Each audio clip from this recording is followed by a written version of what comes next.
آپ کا موضوع ہے دین کے لیے جد و جہد، جنت کا راستہ۔ الحمدللہ رب العالمین والصلاة والسلام علی رسولہ الامین وعلی آلہ وصحبہ اجمعین ومن تبعہم بإحسان الی یوم الدین۔ اعوذ باللہ من الشیطان الرجیم۔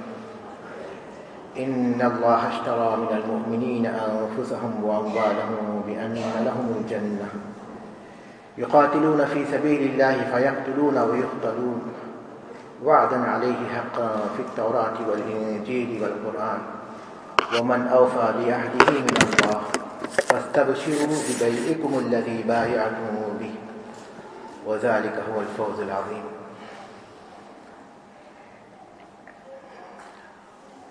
معزز حضرات اور محترم خواتین، جیسا کہ ہمارے معزز بھائی نے اس بات کا ذکر کیا کہ جس عنوان پر مجھے گفتگو کرنی ہے وہ ہے دین کے لیے جد و جہد، جنت کا راستہ۔ اس عنوان پر ہماری گفتگو 3 نقطوں پر مشتمل ہوگی۔ ایک یہ کہ جنت کیا ہے اور کیسا مقام ہے، اور دوسرا یہ کہ جنت کا راستہ کیا ہے، جنت میں داخل ہونے کے اسباب کیا ہیں، اور تیسرا یہ کہ دین کے لیے جد و جہد اور جنت میں کیا تعلق ہے۔ اور آدمی جب دین کے لیے جد و جہد کرتا ہے تو جنت کا راستہ اس کے لیے کس طرح آسان ہو جاتا ہے۔ محترم بھائیوں، جنت کیا ہے، ایک مسلمان کے لیے اس کے تعارف کی ضرورت نہیں ہے۔ بے شمار قرآنی آیات اور احادیث مبارکہ میں تفصیل سے اس کا بیان موجود ہے۔ علماء کی تقریروں اور صالحین کی تحریروں میں کثرت سے اس کا ذکر کیا جاتا ہے۔ جمعہ کے خطبوں اور وعظ و نصیحت کی مجلسوں میں بار بار اس کے حصول کی ترغیب دی جاتی ہے، اور حقیقت یہ ہے کہ جنت ایک عظیم ترین کامیابی اور اہم ترین نعمت ہونے کی حیثیت سے اس بات کی مستحق ہے کہ اس کا بار بار ذکر کیا جائے، اس کو یاد رکھا جائے اور اسے اپنی نظروں کے سامنے رکھا جائے، بالکل ایسے جیسے ہم اسے اپنی آنکھوں سے دیکھ رہے ہوں، تاکہ اس کے حصول کی طرف ہمارے دلوں میں ہمیشہ تازہ اور باقی رہے۔ واقعہ یہ ہے کہ جنت سلامتی کا گھر ہے، لازوال نعمتوں کا مقام ہے، ابدی اور دائمی ٹھکانہ ہے۔ احادیث کے مطابق اس کے 8 دروازے ہیں، اور ہر دروازے کے وسعت کا یہ عالم ہے کہ اس کے دونوں پٹوں کے درمیان 40 سال کی مسافت کا فاصلہ ہے۔ اہل جنت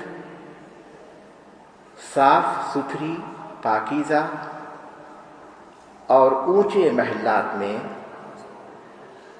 جن کے درختوں کے نیچے نہریں بہہ رہی ہوں گی، نہایت عیش و آرام میں ہوں گے۔ صحیح مسلم کی حدیث کے مطابق وہ کھائیں گے اور پئیں گے، لیکن تھوکیں گے نہیں، پیشاب نہیں کریں گے، قضائے حاجت کی ضرورت محسوس نہیں کریں گے، اور ناک صاف کرنے کی ضرورت بھی محسوس نہیں کریں گے۔ صحابہ نے پوچھا کہ جو کھائیں گے پھر اس کا کیا ہوگا؟ رسول اللہ صلی اللہ علیہ وسلم نے فرمایا کہ اہل جنت ڈکار لیں گے اور پسینہ خارج کریں گے جو مشک کی خوشبو کی طرح ہوگا، اور اس طرح ان کا کھانا ضائع ہو جائے گا۔ جنت پاکیزہ جگہ ہے، کسی قسم کی ناپاکی اور گندگی کا اس میں کوئی نام و نشان نہیں ہوگا۔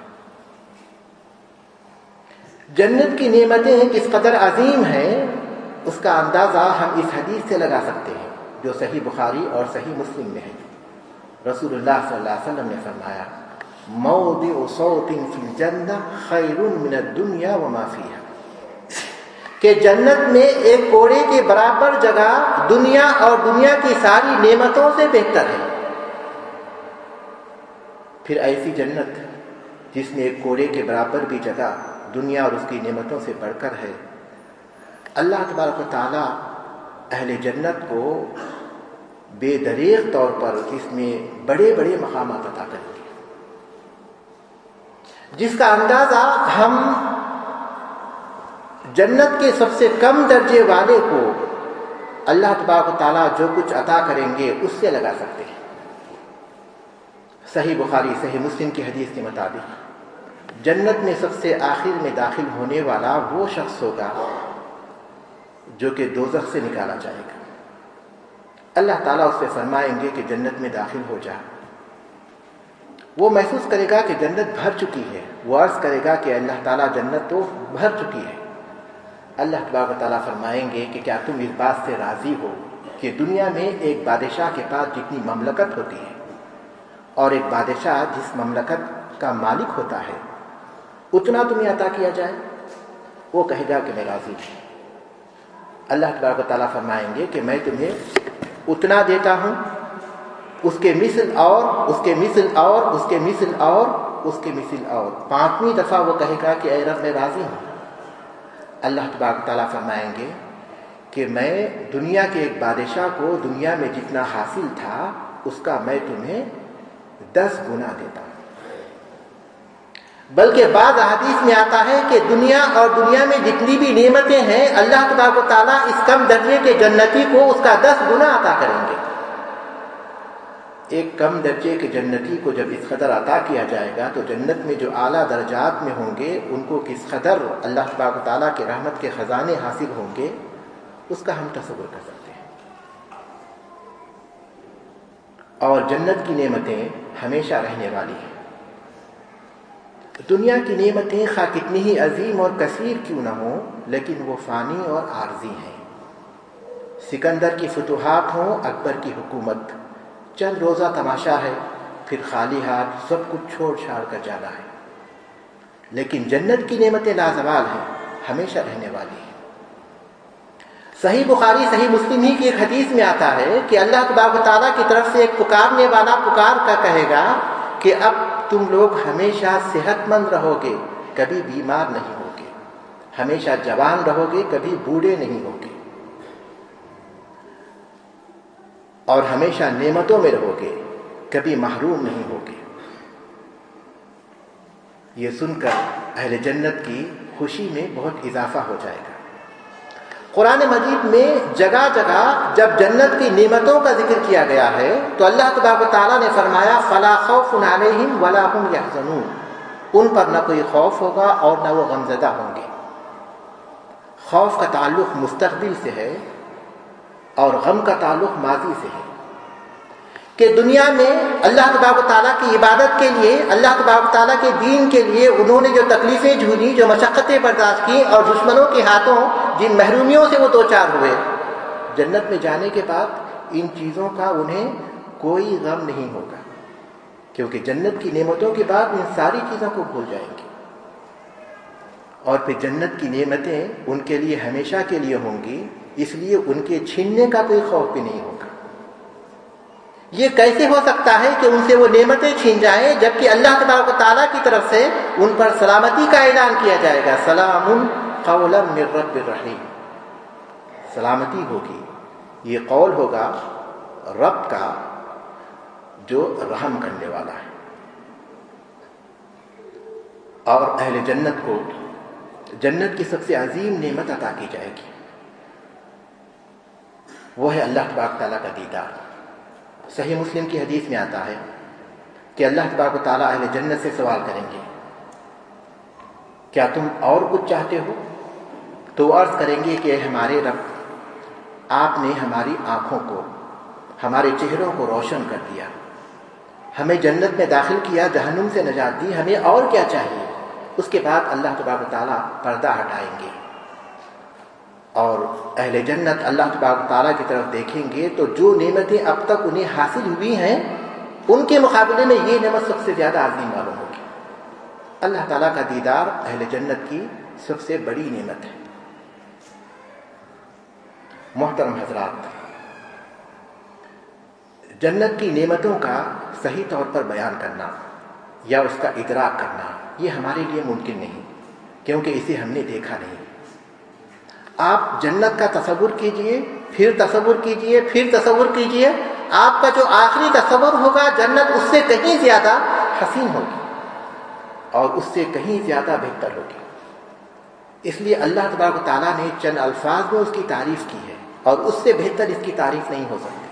صحیح بخاری صحیح مسلم کی حدیث ہے، یہ حدیث قدسی ہے۔ رسول اللہ صلی اللہ علیہ وسلم نے فرمایا کہ اللہ تبارک و تعالیٰ فرماتا ہے اعددت لعبادی الصالحین ما لا عین رأت ولا اذن سمعت ولا خطر علی قلب بشر۔ میں نے اپنے نیک بندوں کے لیے ایسی نعمتیں تیار کر رکھی ہیں جسے نہ کسی آنکھ نے دیکھا ہوگا، نہ کسی کان نے سنا ہوگا، نہ کسی دل نے اس کا تصور کیا ہوگا۔ پھر آپ نے یہ آیت تلاوت فرمائی فَلَا تَعْلَمُ نَفْسٌ مَّا أُخْفِيَ لَهُم مِّن قُرَّةِ أَعْيُنٍ جَزَاءً بِمَا كَانُوا يَعْمَلُونَ۔ کوئی انسان نہیں جانتا کہ اس کی آنکھوں کی ٹھنڈک کا کیا کیا انتظام کر رکھا گیا ہے۔ یہ بدلہ ہے ان اعمال کا جو وہ کیا کرتے تھے۔ محترم حضرات، جنت کے بارے میں سننے، پڑھنے اور جاننے کے بعد ہر شخص کی یہ خواہش ہوتی ہے کہ وہ جنت میں داخل ہو اور وہ جنت کا مستحق بنے، لیکن ظاہر ہے کہ خواہش اور تمنا سے انسان کسی چیز کو حاصل نہیں کر سکتا۔ اللہ تبارک تعالیٰ نے فرمایا لیس بامانیکم ولا امانی اہل الکتاب من یعمل سوءا یجز بہ۔ نہ تمہاری تمناؤں سے کچھ ہوتا ہے اور نہ اہل کتاب کی تمناؤں سے، جو بھی برا کام کرے گا اسے اس کا بدلہ دیا جائے گا۔ تمناؤں سے اور خوابوں کے دیکھنے سے انسان بلند درجات کو حاصل نہیں کر سکتا، نہ دنیا میں نہ آخرت میں۔ اگر ایسا ہوتا تو سچے اور جھوٹے میں کوئی تمیز نہیں ہوتی اور امتحان کا کوئی مقصد پورا نہیں ہو سکتا۔ لہذا جنت کے حصول کے لیے آدمی کو محنت و مشقت، کوشش اور جد و جہد کے بہت سے راستوں کو پار کرنا ہوگا۔ سنن ترمذی کی ایک حدیث میں رسول اللہ صلی اللہ علیہ وسلم نے فرمایا، شیخ البانی نے اسے صحیح ترمذی میں صحیح قرار دیا، من خاف ادلج ومن ادلج بلغ المنزل الا ان سلعۃ اللہ غالیہ الا ان سلعۃ اللہ الجنہ۔ کہ جو دشمن سے خوف کھایا وہ رات کے ابتدائی حصے میں نکل گیا، اور جو رات کے ابتدائی حصے میں نکل گیا وہ منزل مقصود کو پہنچ گیا۔ سن لو، اللہ تبارک و تعالیٰ کا سودا بڑا گرا قیمت ہے، اور سن لو اللہ تبارک و تعالیٰ کا سودا جنت ہے۔ اس حدیث میں جو پہلا ٹکڑا ہے وہ دوسرے ٹکڑے کا سبب ہے، اور اس میں اس بات کی طرف اشارہ کیا گیا ہے کہ انسان کا جو دشمن ہے شیطان، وہ انسان کو جنت تک پہنچنے سے روکتا ہے، انسان پر حملہ آور ہوتا ہے، نفسانی خواہشات اور غفلت اس کی مدد کرتے ہیں۔ لیکن جو ایمان اور عمل صالح میں سرگرمی کا مظاہرہ کرتا ہے اور ان کو اختیار کرتا ہے اور اس میں محنت و مشقت کرتا ہے، وہ شیطان کو بھی شکست دیتا ہے اور نفس پر بھی غلبہ پاتا ہے۔ تو اس حدیث کے پہلے حصے میں اس بات کی طرف اشارہ کیا گیا کہ جو کامیاب ہونا چاہتا ہے وہ عمل میں سرگرمی کا مظاہرہ کرتا ہے۔ اس کے بعد بتایا گیا کہ اللہ تبارک و تعالیٰ کا جو سودا ہے وہ جنت، وہ بہت ہی قیمتی ہے اور وہ اس عمل کی سرگرانی کے بدلے میں حاصل ہو سکتا ہے۔ دور مت جائیے، خود ہم اللہ کے رسول صلی اللہ علیہ وسلم کو دیکھتے ہیں، اللہ تبارک و تعالیٰ نے آپ کو ایک مقام عظیم عطا کرنے کا وعدہ فرمایا تو آپ کو ایک محنت طلب عمل کی ترغیب بھی دی۔ سورہ بنی اسرائیل میں فرمایا وَمِنَ اللَّيْلِ فَتَهَجَّدْ بِهِ نَافِلَةً لَكَ عَسَىٰ أَن يَبْعَثَكَ رَبُّكَ مَقَامًا مَحْمُودًا۔ اور رات کے کچھ حصے میں اٹھ کر قرآن مجید کی تلاوت کیجیے تہجد میں، قریب ہے کہ آپ کا رب آپ کو مقام محمود تک پہنچا دے گا۔ مقام محمود وہ قابل رشک مقام ہے جسے شفاعت عظمیٰ کہتے ہیں، اور تمام انبیاء بندوں کے حساب و کتاب کے آغاز ہونے کے لیے سفارش سے جب معذرت کر دیں گے تو اللہ کے رسول صلی اللہ علیہ وسلم کو وہ مقام ملے گا کہ آپ سفارش کریں گے تاکہ بندوں کا حساب و کتاب شروع ہو. اسے مقام محمود کہتے ہیں. جب اس مقام کا اللہ تعالیٰ نے آپ سے وعدہ کیا تو آپ کو ترغیب دی کہ آپ رات میں اٹھیں اور تہجد میں قرآن مجید کی تلاوت کریں. لہذا جنت ایمان اور عمل صالح، محنت طلب عمل صالح کے اس پار ہے. اگر جنت تک ہم پہنچنا چاہتے ہیں تو ہمیں وہ طے کرنا ہوگا. محترم حضرات، یہ بات کافی تفصیلی ہے کہ جنت تک پہنچانے کے راستے کیا ہیں، وہ کون سے راستے ہیں جن کے ذریعے ہم جنت تک پہنچ سکتے ہیں.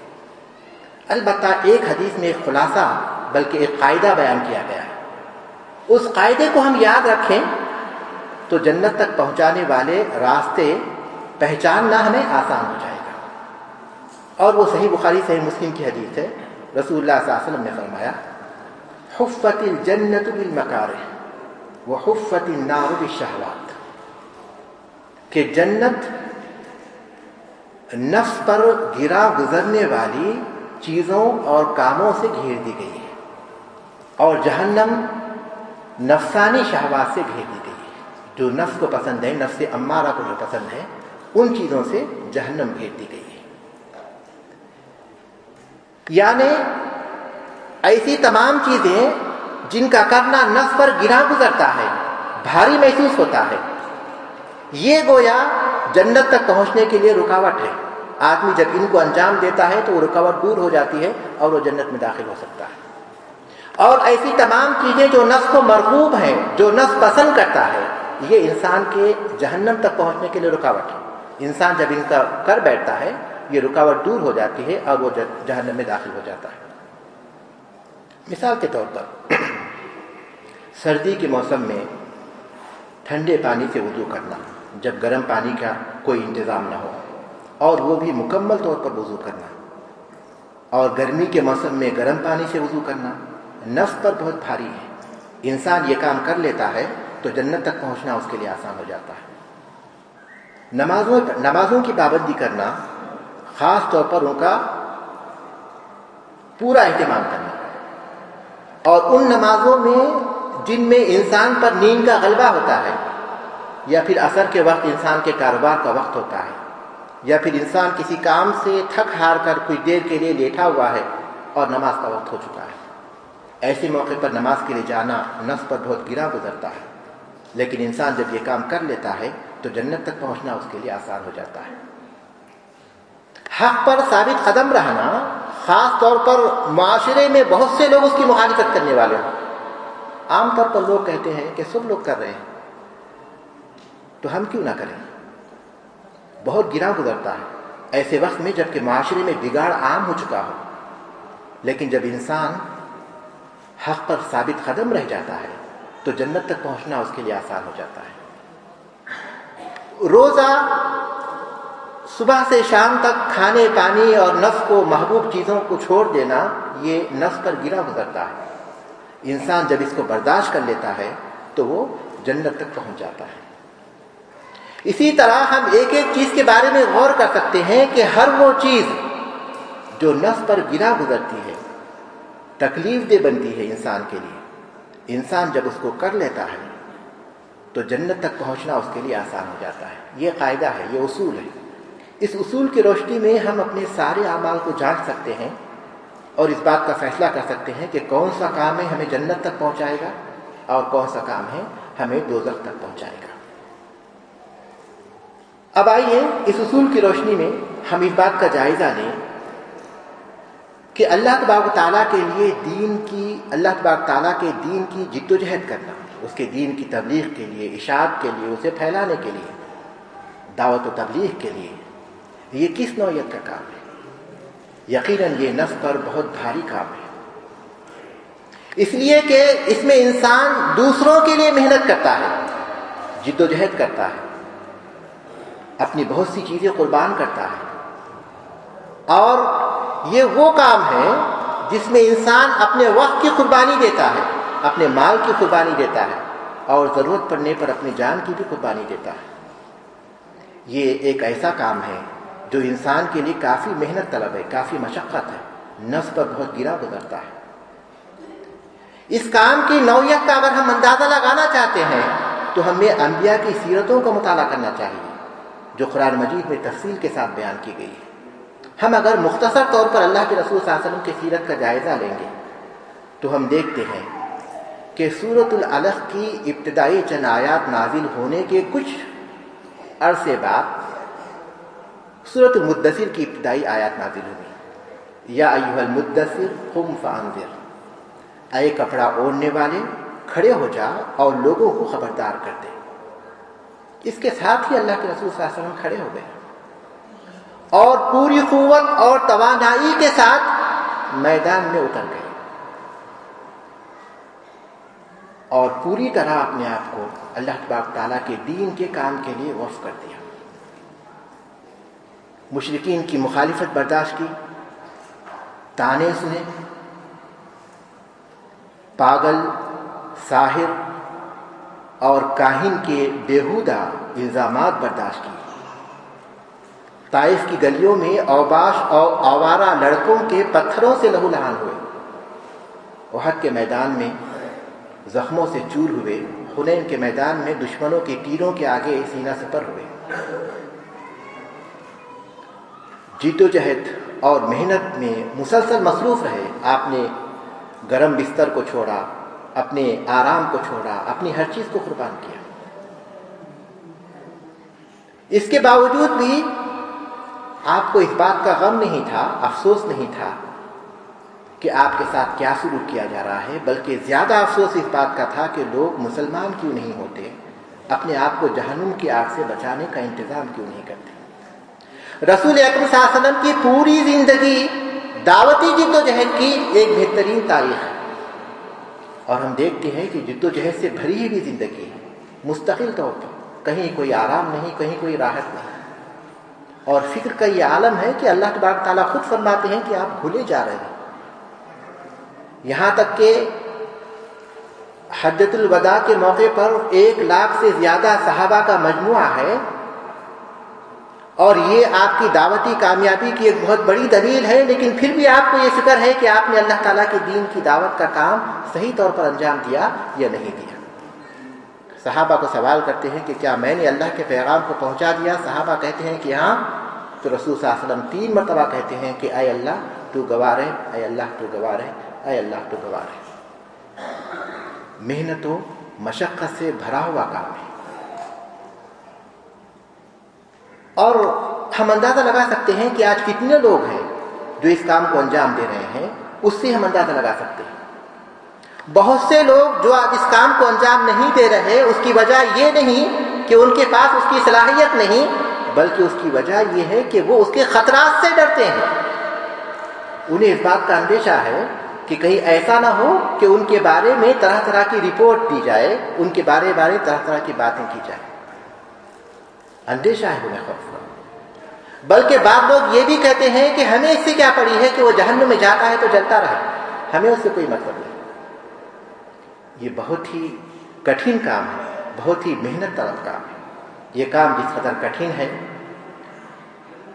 لیکن اس کو انجام دینے کی صورت میں جنت تک پہنچنا اتنا ہی آسان ہے۔ اور اس کام کے بدلے میں اللہ تعالیٰ نے جنت کا وعدہ کیا ہے، جیسا کہ فرمایا سورہ توبہ میں، ان اللہ اشتری من المؤمنین انفسهم واموالهم بان لهم الجنہ۔ اللہ تعالیٰ نے مومنوں سے ان کی جانوں اور ان کے مالوں کو اس بات کے عوض خرید لیا ہے کہ انہیں جنت ملے گی۔ ذرا غور کیجئے کہ یہ جان اور مال کس کے عطا کیے ہوئے ہیں؟ اللہ تعالیٰ کے، لیکن وہ اپنے فضل کو ہماری ملکیت قرار دیتا ہے اور ہماری اس ملکیت کا ایک سودا کرتا ہے، اور سودے میں جو چیز دیتا ہے اللہ تعالیٰ وہ ہماری اس ملکیت کی چیز سے بہت زیادہ قیمتی ہے، اور وہ ہے جنت۔ جان اور مال یہ وہ چیز ہے جو اللہ تبارک و تعالیٰ کے دین میں جد و جہد کے لیے بہت ہی ضروری ہے، بلکہ انسان کی سب سے قیمتی چیز ہے جس کے ذریعے وہ اللہ تبارک و تعالیٰ کے راستے میں جد و جہد کرتا ہے۔ اللہ تبارک و تعالیٰ نے اس کے بارے میں فرمایا کہ اللہ تعالیٰ نے جانوں اور مالوں کو خرید لیا ہے. کس چیز کے بدلے میں؟ ہمیشہ رہنے والی جنت کے بدلے میں. پھر ان کے جد و جہد میں جو سب سے اعلیٰ جد و جہد ہے اللہ تعالیٰ اس کا ذکر فرماتے ہیں. یقاتلون فی سبیل اللہ فیقتلون ویقتلون. جد و جہد کے بہت سے راستے ہیں. انسان اپنی زبان سے جد و جہد کرتا ہے، اپنے قلم سے جد و جہد کرتا ہے، اپنے مال سے جد و جہد کرتا ہے، طرح طرح سے. لیکن سب سے اعلیٰ جد و جہد وہ ہے جو اللہ تبارک تعالیٰ کی شریعت کے مطابق اللہ تعالیٰ کے راستے میں لڑائی کرتا ہے. وہ جنگ کرتے ہیں اللہ کے راستے میں، قتل ہوتے ہیں اور قتل کیے جاتے ہیں. وعدن علیہ حقا فی التوراۃ والانجیل والقرآن. اللہ تبارک تعالیٰ تاکید کرتے ہیں کہ یہ وہ وعدہ ہے جو سچا ہے، تورات میں، انجیل میں، قرآن میں کیا گیا ہے. یعنی اس جد و جہد کے بدلے میں یہ جنت کا وعدہ. اور پھر اللہ تبارک تعالیٰ فرماتے ہیں کہ وَمَنْ أَوْفَىٰ بِعَهْدِهِ مِنَ اللَّهِ. مزید تاکید کرتے ہیں کہ اللہ تعالیٰ سے زیادہ اپنے عہد کو کون پورا کر سکتا ہے. پھر اللہ تبارک تعالیٰ خوشخبری دیتے ہیں فَاسْتَبْشِرُوا بِبَيْعِكُمُ الَّذِي بَايَعْتُم بِهِ. خوش ہو جاؤ اپنی اس تجارت سے جو تم نے کیا ہے، کیونکہ اس کے بدلے میں جو چیز حاصل ہو رہی ہے وہ ہمیشہ کی نعمت ہے. پھر مزید تاکید کرتے ہیں وَذَلِكَ هُوَ الْفَوْزُ الْعَظِيمُ. یہ عظیم کامیابی ہے. یہ ساری چیزیں انسان کو کس چیز کے بدلے میں حاصل ہوتی ہیں؟ اپنی جانوں اور مالوں کے ذریعے اللہ تعالیٰ کے دین کی راہ میں جد و جہد کرنے کے بدلے میں. سورہ آل عمران میں اللہ تبارک و تعالیٰ نے فرمایا وَلْتَكُن مِّنكُمْ أُمَّةٌ يَدْعُونَ إِلَى الْخَيْرِ وَيَأْمُرُونَ بِالْمَعْرُوفِ وَيَنْهَوْنَ عَنِ الْمُنكَرِ وَأُولَٰئِكَ هُمُ الْمُفْلِحُونَ. کہ تم میں جماعت ایسی ہونی چاہیے جو بھلائی کی طرف دعوت دے، لوگوں کو نیکیوں کا حکم دے، برائیوں سے روکے. یہی لوگ کامیاب ہونے والے ہیں. اور اس کامیابی کو عام رکھا گیا جس میں دنیاوی کامیابیاں اور اخروی کامیابی دونوں شامل ہیں. اور اخروی کامیابی کیسے شامل نہیں ہو سکتی جبکہ وہی اصل کامیابی ہے. فَمَنْ زُحْزِحَ عَنِ النَّارِ وَأُدْخِلَ الْجَنَّةَ فَقَدْ فَازَ. کہ جو جہنم سے ہٹا کر جنت میں داخل کر دیا گیا وہی کامیاب ہو گیا. تو اس میں اخروی کامیابی یقینی طور پر شامل ہے جس کا اللہ تبارک و تعالیٰ نے وعدہ کیا ہے ان لوگوں سے جو اللہ تعالیٰ کے راستے میں جد و جہد کرتے ہیں اس کے دین کے لیے. بلکہ آئیے ہم ایک ایسے شخص کا جائزہ لیں جس نے دین کے لیے جد و جہد کرنے کے بارے میں کرنے کے بدلے میں جنت کا تجربہ کر چکا ہے.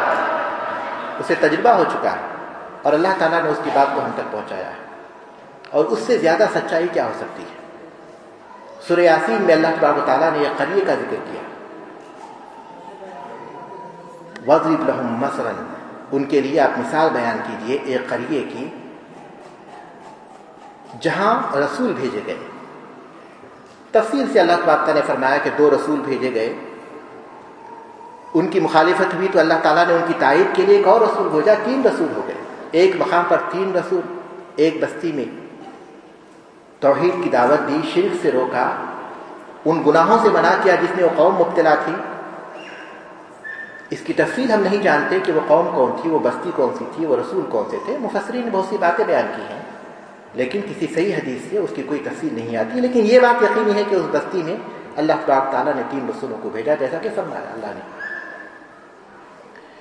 ان رسولوں کی جب ان قوم والوں نے مخالفت کی تو اللہ تعالیٰ نے ایک مرد مومن کا ذکر کیا. وَجَاءَ مِنْ أَقْصَى الْمَدِينَةِ رَجُلٌ يَسْعَىٰ قَالَ يَا قَوْمِ اتَّبِعُوا الْمُرْسَلِينَ. اور شہر کے کنارے سے ایک آدمی دوڑتا ہوا آیا اور کہنے لگا کہ اے میری قوم ان رسولوں کی پیروی کر لو، ان رسولوں کی اتباع کرو. یہ آدمی کون تھا؟ مفسرین کہتے ہیں کہ اس کا نام حبیب بن موسیٰ نجار تھا. بہت ممکن ہے کہ گزشتہ کتابوں سے لیا گیا ہو. یہ مرد صالح تھا. جب اسے پتا چلا کہ رسولوں کی مخالفت کی جا رہی ہے تو ان رسولوں کی تائید میں اور اپنے قوم کو سمجھانے کے لیے وہ لوگوں کے سامنے آیا اور کہنے لگا کہ تم رسولوں کی پیروی کر لو.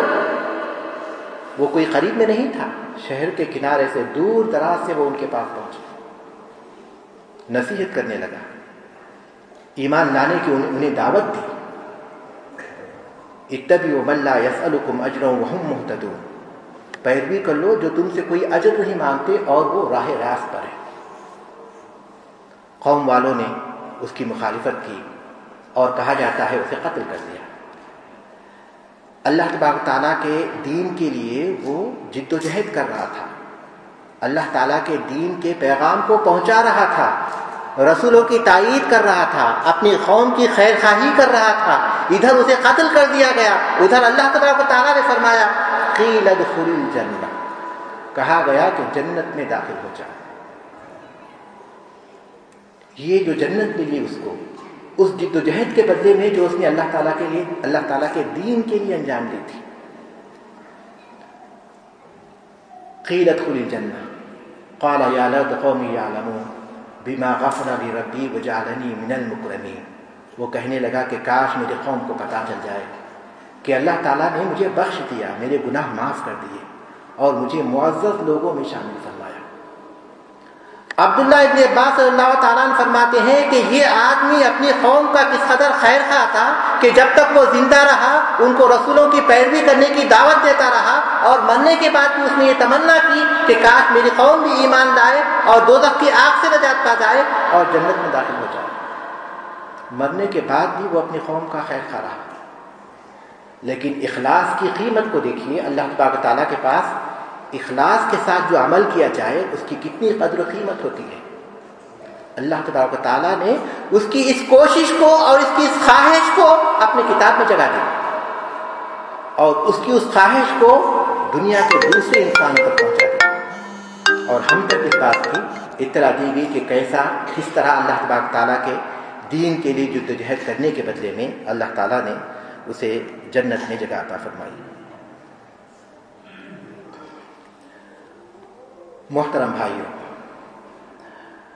اللہ تعالیٰ کی دین کے لیے جد و جہد کرنا نہ صرف یہ کہ جنت تک پہنچنے کا راستہ ہے، بلکہ یہ سب سے عظیم راستہ ہے۔ صحیح بخاری صحیح مسلم کی ایک حدیث میں رسول اکرم صلی اللہ علیہ وسلم نے فرمایا ان فی الجنت 100 درجہ اعدہ اللہ للمجاہدین فی سبیل اللہ ما بین الدرجتین ما بین السماء والارض، کہ جنت میں 100 درجے ہیں جو اللہ تعالیٰ نے اس کے راستے میں جہاد کرنے والوں کے لیے تیار کیے، اور ان میں سے ہر درجے کے درمیان اتنا فاصلہ ہے جتنا کہ آسمان و زمین کے درمیان فاصلہ ہے۔ یہ اعلیٰ درجات اللہ تبارک تعالیٰ نے اپنے دین کی جد و جہد کرنے والوں کے لیے تیار کیے ہیں۔ رسول اکرم صلی اللہ علیہ وسلم کی زندگی کو اپنے سامنے رکھیے، اللہ کے رسول صلی اللہ علیہ وسلم نے دین کے لیے جو کوششیں کی، جو جد و جہد کی، ممکن تھا کہ آپ یہ سوچتے کہ میں نمازیں پڑھ لوں گا، روزے رکھ لوں گا، اپنی جگہ بیٹھ کر اللہ کا ذکر کر لوں گا تو اس کا مجھے بہت فائدہ ہوگا، لیکن اللہ کے رسول صلی اللہ علیہ وسلم نے کئی مقامات پر، بلکہ کئی موقعوں پر آپ مسجد حرام سے دور ہوئے، مسجد نبوی سے دور ہوئے، مکے سے نکلے، مدینے سے نکلے، تاکہ اللہ تبارک تعالیٰ کے دین کی جد و جہد کر سکے۔ اس کے بعد صحابہ کو دیکھیے، حرم میں وہ رہتے تھے، لیکن اس کے باوجود بھی وہ دنیا کے دور دراز مقام تک گئے، وہاں وہ منتقل ہو گئے، بلکہ وہاں رہنے لگے بہت سے صحابہ۔ کچھ صحابہ مصر منتقل ہو گئے، کچھ شام منتقل ہو گئے، کچھ عراق منتقل ہو گئے، اور وہاں اللہ تبارک تعالیٰ کے دین کے لیے جد و جہد کرنے لگے۔ ان کا یہ فہم اس بات کی دلیل ہے کہ اللہ تبارک تعالیٰ کے لیے اللہ تبارک تعالیٰ کے دین کی جد و جہد کرنا ایک عظیم ترین عمل ہے۔ عبداللہ ابن مبارک رحمہ اللہ مکے میں تھے، کعبۃ اللہ میں تھے، انہیں پتہ چلا کہ خراسان کے جہاد کے لیے اعلان کیا گیا ہے، حرم سے نکل پڑے۔ لوگ کہنے لگے کہ حرم میں رہیے، یہاں ایک نماز 1,00,000 نماز کے برابر ہے۔ تو انہوں نے کہا کہ اب یہ میری عبادت ہے، اللہ تعالیٰ کے دین کی جد و جہد کرنا۔ فضیل ابن عیاض رحمہ اللہ نے انہیں خط لکھا اس کے بعد، اور حرم میں واپس آنے کی دعوت دی، تو انہوں نے کچھ اشعار میں اس کا جواب دیا۔ ان اشعار میں جو باتیں انہوں نے بیان کی، اس میں ایک بات یہ بھی تھی کہ جو عبادت ہم انجام دے رہے ہیں وہ بہت عظیم عبادت ہے، اس میں کوئی شک نہیں کہ آپ اللہ تعالیٰ کے لیے اپنی آنکھوں سے آنسو بہاتے ہیں، لیکن ہم اللہ تعالیٰ کے لیے اپنے جسموں سے خون بہاتے ہیں۔ یہ فہم ہے جو اس بات کی دلیل ہے کہ اللہ تبارک تعالیٰ کے دین کی جد و جہد انسان کو جنت تک پہنچاتی ہے، بلکہ جنت تک پہنچنے کا ایک عظیم ترین راستہ ہے۔ اور اس کے بعد ہم دیکھتے ہیں کہ اسی جد و جہد کو سلف صالحین آگے بڑھاتے ہیں اور دین کے مختلف کاموں کو انجام دیتے ہیں۔ کچھ ائمہ کرام اور سلف صالحین احادیث کو جمع کرتے ہیں، احادیث کے مجموعے تیار کرتے ہیں، کچھ فقہ کو مرتب کرتے ہیں، کچھ اصول فقہ کو مرتب کرتے ہیں، کچھ تفسیر لکھتے ہیں، تفاسیر جمع کرتے ہیں۔ اس طرح دین کی جد و جہد کے مختلف کاموں کو انجام دیتے ہیں کہ آج ہمیں دین صحیح صورت میں ہم تک پہنچ چکا ہے۔ اگر یہ جد و جہد کو انجام نہیں دیتے اور یہ سوچتے کہ ہمیں ان باتوں سے کیا مطلب ہے، ہمیں ان کاموں سے کیا پڑی ہے، تو اللہ تبارک تعالیٰ کا دین ہم تک کبھی پہنچ نہیں سکتا۔ انہوں نے دین کے لیے ہر میدان میں جد و جہد کی، واضح و نصیحت کے میدان میں، تحریر اور کتابوں کی تالیف کے میدان میں، اللہ تبارک تعالیٰ کے راستے میں جہاد کرنے کے میدان میں، اپنے مالوں کی قربانی کے میدان میں، یہاں تک کہ اللہ تبارک تعالیٰ کا دین اس حالت میں ہم تک پہنچا کہ جیسے اللہ کے رسول صلی اللہ علیہ وسلم کے دور میں تھا، آج اسی حالت میں، صاف ستھری حالت میں ہمارے ہاتھوں تک پہنچا ہے۔ تو محترم حضرات، جنت ایک عظیم کامیابی ہے اور وہ محنت و مشقت کے اس پار ہے، اور اس محنت و مشقت میں سب سے عظیم ترین محنت و مشقت اللہ تبارک تعالیٰ کے دین کے لیے جد و جہد کرنا ہے۔ اللہ تبارک تعالیٰ سے دعا ہے کہ اللہ تبارک تعالیٰ ہمارے دلوں میں اس کے دین کی محبت پیدا کرے اور نیکیوں کی محبت پیدا کرے، نیکی پر چلنا، اس کے دین کے لیے کوشش کرنا ہمارے لیے آسان بنا دے، اور اللہ تبارک تعالیٰ ہمیں ان لوگوں میں شامل کرے جو اللہ تبارک تعالیٰ کے دین کے لیے کوششیں کرتے ہیں، محنت کرتے ہیں، مشقت کرتے ہیں، اور جنت کا راستہ ہمارے لیے آسان کر دے۔ آمین والحمدللہ رب العالمین۔